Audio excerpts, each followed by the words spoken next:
Bakunzi baca no mu Rwanashyaka Siriyake mbahaye ikaze kandi ndabasuhuje. Mbashimiye uburyo mudahwema kutugaragariza ko mudukunda, mubigaragariza muri komenti. Imana ibahe umugisha. Uyu munsi wa none ngiye kubagezaho ikiganiro kitubwira neza akamaro ko kwiyiriza ubusa. Turareba uburyo kwiyiriza ubusa bigirira umumaro umubiri wacu, ndetse turebe n'uburyo bikwiye gukorwa mu buryo bwiza butakwangiza umubiri wawe. Mbahaye ikaze. Kenshi iyo abantu bavuze kwiyiriza ubusa, twumva ko ari igikorwa cy'abantu basenga Imana, bagikora kugira ngo bicuze cyangwa se Imana ibarebe neza. Ariko muri rusange ntigifatwe nk'igikorwa kitureba twese.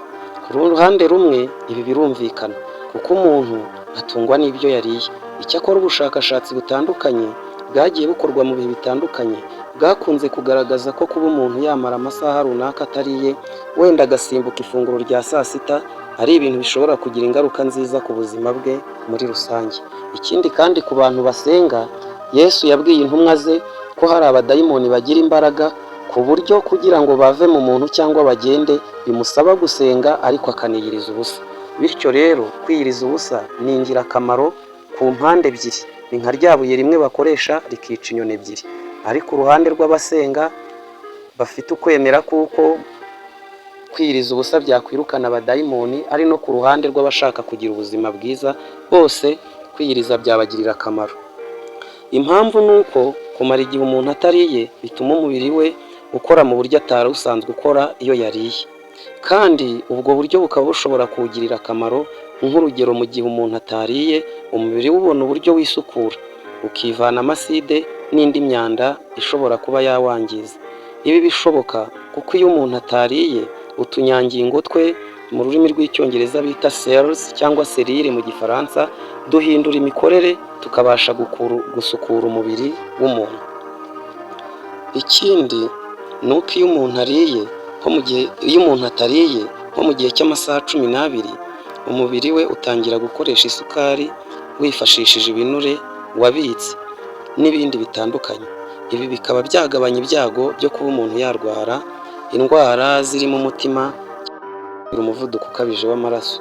Ku rundi ruhande, kwiyiriza ubusa binagira ingaruka nziza ku bantu bafite umubyibuho ukabije, kuko bishobora gutuma ugabanuka. Iyo umuntu yiyirije ubusa, umubiri ukoresha ibinure wabitse nk'imbaraga wibikiye, bityo umubyibuho ukaba wagabanuka, kandi ntibigire ingaruka mbi ku buzima bw'umuntu. Mu bihe bya nyuma byo kwiyiriza ubusa, umubiri utangira gukora ibizwi nka ketosis, igikorwa cyaho umubiri ukoresha ibinure wibitsemo nk'isoko ya mbere y'ingufu zawo. Ibi bigira ingaruka nziza kuko biringaniza isukari iri mu mubiri, bityo ibyago byo kurwara indwara nka diyabete nabyo bikagabanuka. Iki gikorwa kandi kigira ingaruka nziza ku mikorere y'ubwonko, kikagabanya ibyago byo kurwara indwara zirimo iz'amara, igifu n'ibindi bice bifasha mu igogora ry'ibiryo, ndetse n'ibindi byinshi. Muri rusange, kwiyiriza ubusa bigira umumaro nk'uw'imyitozo ngororamubiri igira ku buzima, kuko binatuma umubiri ugira ubushobozi utari usanganywe mu gihe umuntu yiyiriza, kandi mu gihe yiyirije mu buryo bukwiriye. Ni nk'igikorwa cyo gutoza umubiri muri rusange. Umuntu wese ushaka kugira ubuzima bwiza akwiye kwitoza gutangira kujya yiyiriza ubusa mu masaha runaka. Hari ubushakashatsi bwakorewe ku mbeba bwagaragaje ko kwiyiriza ubusa bishobora kugira ingaruka mu gukumira kanseri, kandi ko burya uturemangingo twa kanseri tubangamirwa no kwiyiriza ubusa, nk'uko bigenda ku buvuzi bwa chemotherapy.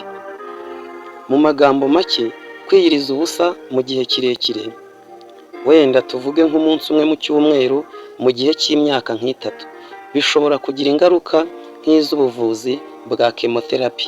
Kugira ngo abarwaje kanseri cyangwa abaganga, ubu buvuzi murabuzi bukoresha chemotherapy.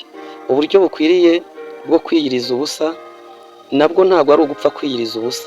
Burya abashakashatsi bagaragaje ko inama ari ukumara nibura amasaha 12 umuntu nta kintu arya, ariko akaba yanywa amazi cyangwa utundi tuntu tworoheje. Icyakora ibi biterwa n'umuntu, kuko hari n'abamara amasaha 18 ndetse na 24. Icyo abaganga batangaho inama ni ukutarengera kugera ubwo wumva umubiri wawe watangiye gucika intege bikabije.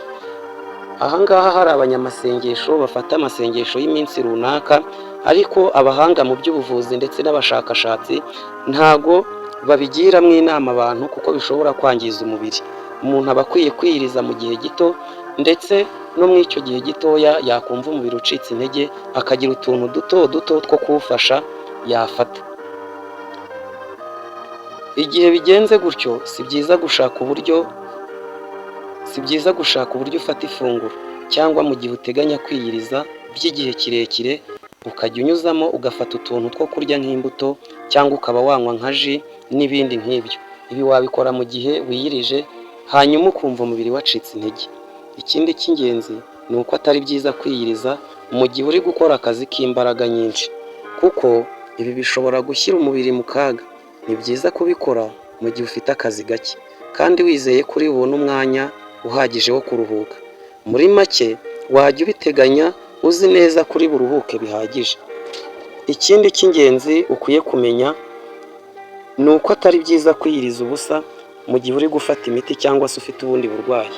Mu gihe wifuza kubikora kandi umeze utyo, ni ngombwa kubijyaho inama na muganga wawe.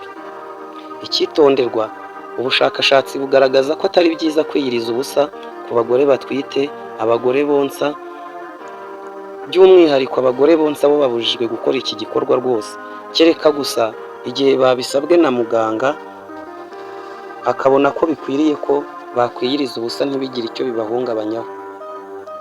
Bakundwa inshuti za Murwanashyaka Siriyake channel, mbashimiye ko mwakurikiye, nshimiye umusanzu wanyu n'uburyo mukomeje kunyereka ko munkunda.